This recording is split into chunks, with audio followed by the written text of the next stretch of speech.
రకరకాలుగా మాట్లాడేవారు ఉంటారు. లేదంటే దేశాన్ని మార్చాలంటే రాజకీయాలే సరైన రాజకీయ నాయకుడే అవసరం అని ఒక అభిప్రాయం.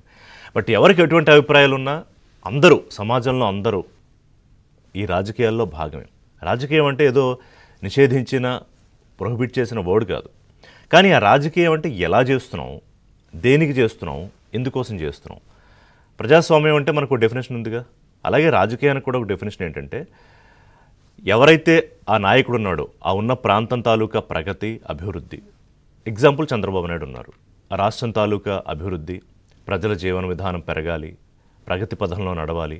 అలాగే ఆయనకు కొంత స్వార్థం కూడా ఉంది. స్వార్థం లేని రాజకీయ నాయకుడు ఏం కాదు. తానే దేశంలో గొప్ప సీఎంగా ఉండాలి, రాష్ట్రానికి ఎక్కువ కంపెనీలు తీసుకొచ్చేయాలి, ఎక్కువ పెట్టుబడులు తీసుకురావాలి, బ్రహ్మాండమైన రాజధాని ఇవ్వాలి. ఇది ఆయన స్వార్థం, మంచి స్వార్థమే, అందులో తప్పేం లేదు. స్వార్థంలో కూడా మంచి చెడు ఉంటాయి. The other side of the coin Jaganmohan Reddy. ఆయనకి ఈ విషయాలు మీరు చెప్పారనుకోండి, ఆయన కానీ ఆయన అనుచరులు కానీ ఏం అడుగుతారంటే ఏం చిప్పేమన్నా పోయిందా అంటారు. వేరే పదం వాడతారు, నేను పోయిందా అంటున్నాను, చిప్పేమన్నా పోయిందా అంటారు.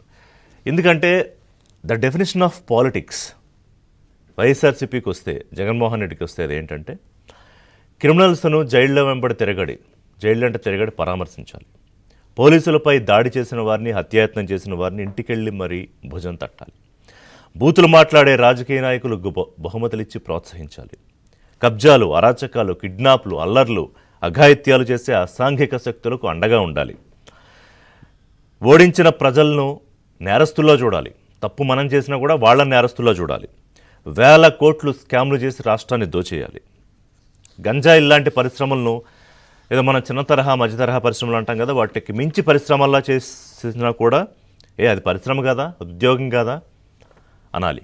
ఇట్లా చెప్పుకుంటూ పోతే చాలా ఉన్నాయి. ఎందుకు చెప్తున్నానంటే ఆయన అప్పుడప్పుడు బయటకు వస్తాడు జగన్మోహన్ రెడ్డి, ఆయన కోట నుంచి.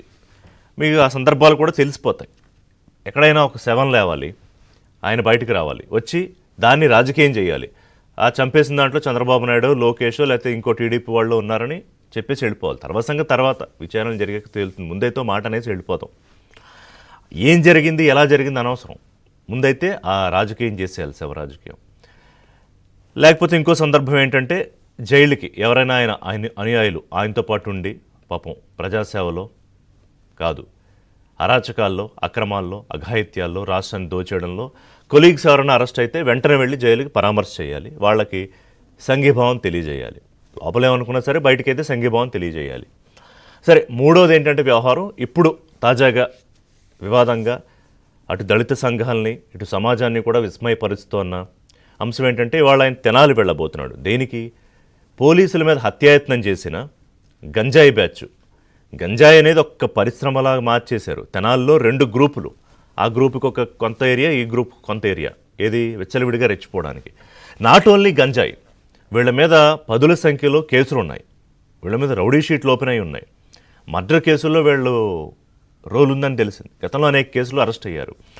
ఈ ముఠా వాళ్ళ పేర్లు చెప్తాను నేను. వాళ్ళ ముగ్గురు పోలీసుల మీద దాడి చేసి అరెస్టులు చేయడానికి కూడా గతంలో కేసులు పెట్టడానికి కూడా లేదు వైఎస్ఆర్సీపీ ప్రభుత్వంలో.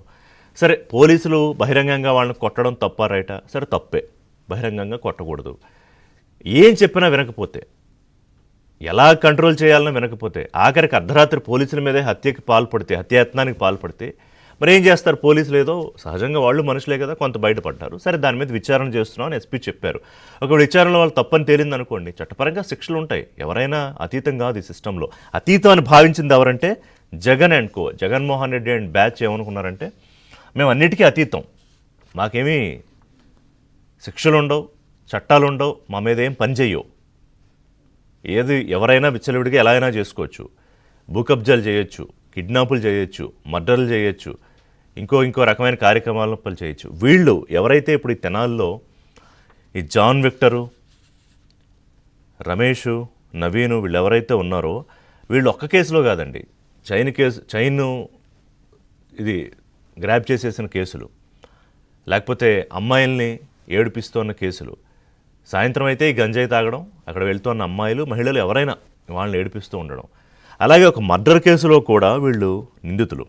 ఆ విషయాలన్నీ కూడా చెప్తా. అంటే ఎవరికి మనం సపోర్ట్ చేస్తున్నాం, ఎవరికి మనం మద్దతుగా నిలుస్తున్నాం. నేను ఇంతకుముందు అన్న ఉద్యమాలు చేసి జైలుకి వెళ్ళి రాష్ట్రం కోసం పోరాడితే వాళ్ళ కోసం మీరు సంఘీభావం తెలిపి జైలుకి వెళ్ళారా? Yes, very good. మీరు చేస్తోంది గొప్ప రాజకీయం.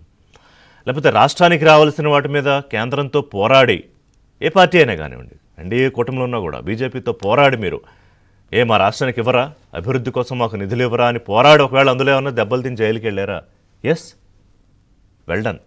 ఇవాళ ఎవరి కోసం మీరు వెళ్తున్నారు? ఎవరిని చూడడానికి వెళుతున్నారు? ఏం చెప్తారా ఓదార్పు యాత్రలో? లేదు బ్రహ్మాండంగా ఇలాగే చేయండి, నేను చూసుకుంటా, మీ వెనకాల నేనున్నా, రేపు వచ్చేది మనమే, జగన్ 2.0లో మీ గంజాయిని అసలు కార్పొరేట్ స్థాయిలో నేను చేస్తానని చెప్తాడు అయిన వాడు. వెళ్ళి మాట్లాడదాం అదే వాళ్ళ ఏబిఎన్ బ్రేక్ఫాస్ట్ షోలో. షార్ట్ బ్రేక్ తర్వాత స్టే ట్యూన్డ్.